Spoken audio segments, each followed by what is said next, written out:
The Bible Treasury. A monthly magazine of papers on scriptural subjects. Volume 17, Article 15, 1888 and 1889. Part 1 continued. What Jonah learnt in the fish's belly. Chapter 3. Jesus during the storm. Mark 4 verses 35 to 41. What a different scene have we here. Not a prophet, who thinks of his own authority rather than of the warning and salvation of his fellow men, hastening towards judgment and perdition, and who, during the storm brought on by his disobedience, lays himself and his conscience to sleep. How different is the portion of the gospel referred to above, which describes in an especial way the perfect and uninterrupted service of him, who being in the form of God, thought it not robbery to be equal with God, but made himself of no reputation, and took upon him the form of a servant.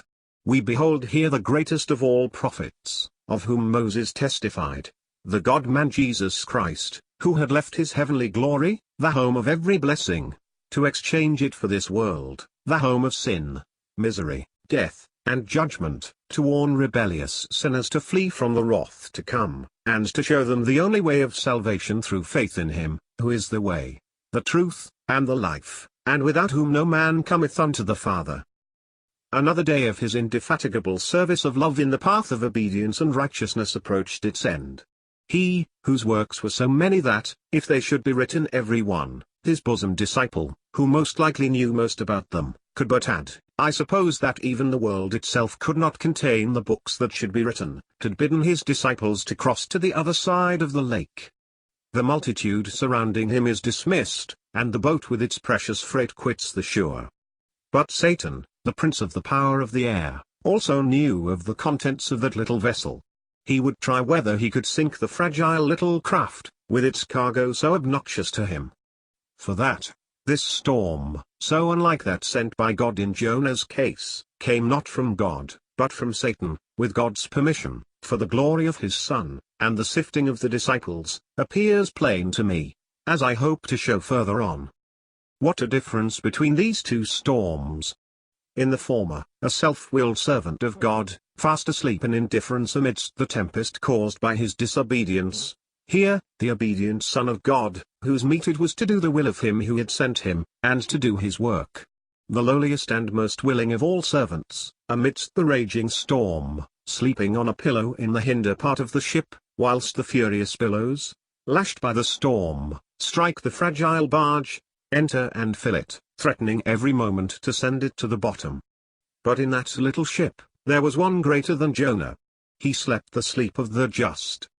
Here it is not the reasonable apprehension of a heathen shipmaster rousing the indifferent prophet from his sleep, but the selfish unbelief of the disciples, who thinking only of their own danger, with harsh reproach and rude hand, awake their gracious master from his well-deserved sleep. Little were they mindful at that moment of who it was, sleeping so calmly and peacefully amidst the storm, in the hinder part of the ship. How could their boat, were it ever so fragile, sink and they be drowned, with such a pilot, who was none other than the creator of heaven and earth, the Son of the living God?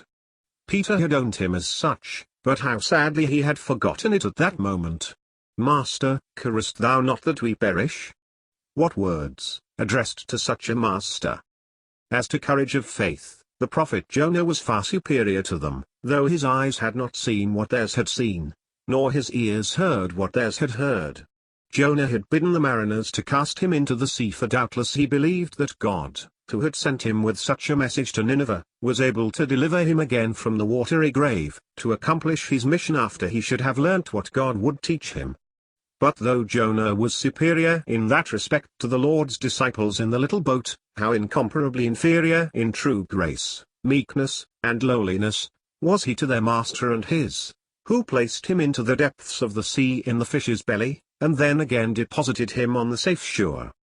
That gracious master, aroused from his sleep in so rough a manner, now arose in his quiet majesty and power, and rebuked the wind, and said unto the sea, Peace, be still. And the wind and the waves are calm, as savage dogs lie down at the bidding of their master. These words of the Lord appear to show clearly that this storm came not from God, but had been brought about by Satan, for in the former case Jesus would not have rebuked the wind. The cause, as well as the intent why this storm was sent, appears to be just the opposite to Jonah's case. And the wind ceased, and there was a great calm. And he said unto them, Why are ye so fearful? How is it ye have no faith? The gracious Master does not begin with rebuking his disciples, as we most likely should have done in a similar case. He first rebukes the winds, then his disciples. First he removes the cause of their unbelief, then he reproves their unbelief, first grace, then truth. He dwelt among them full of grace and truth. So it ought to be with us. See note. Note. Except in case of evil doctrines, dishonoring to Christ himself, where, we may say perhaps, it would be truth and grace, end of note. And they feared exceedingly, and said one to another, What manner of man is this, that even the winds and the sea obey him?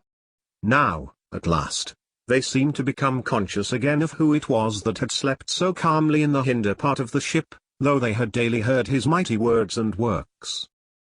Christian reader, do we not but too much resemble those disciples in the ship? Like them we enjoyed the peace after the storm, after the Lord, through his wondrous and gracious intervention, has once more strengthened and rebuked our little faith. But where is our peace during the storm? What do we know of the peace of Christ ruling in our hearts? Colossians 3 verse 15. What do we know of that peace of which the Lord spoke before he left this world to enter, through the sufferings of the cross, into glory, that to prepare a place for us?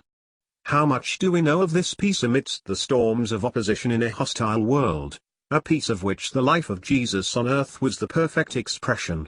Psalm 16 verses 8 to 11, Acts 2 verses 25 to 28. See note. May the Lord in his infinite grace keep and establish us in this, his peace, in days of general earthquake, without and within, when in every sphere of life, be it religious, political, social, commercial or scientific, the storms of scarcely controllable human passions are raging around us, so that it almost seems as if the prince and god of this world had the aim, by overthrowing every divine and human foundation and order, to hurry on professing Christendom with increasing celerity towards open apostasy. Note. Of that peace the Lord spoke to his disciples, and to us, in his touching words of parting, My peace I give unto you, not as the world giveth, give I unto you. Let not your heart be troubled, neither let it be afraid. John 14 verse 27, end of note. These things I have spoken unto you, that in me ye might have peace. In the world ye shall have tribulation, but be of good cheer, I have overcome the world. A beautiful example of such a peace, during the storm, we behold in the demeanor of the Apostle Paul on his voyage to Rome. He, like Jonah, was to go to the capital of the Gentiles with a message of warning and of mercy. He also, like Jonah, had gone his own way, that is, to Jerusalem, but not from the same selfish motive, though not excusable on that account.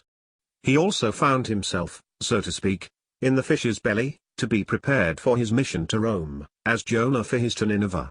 I shall enter more fully upon this later on.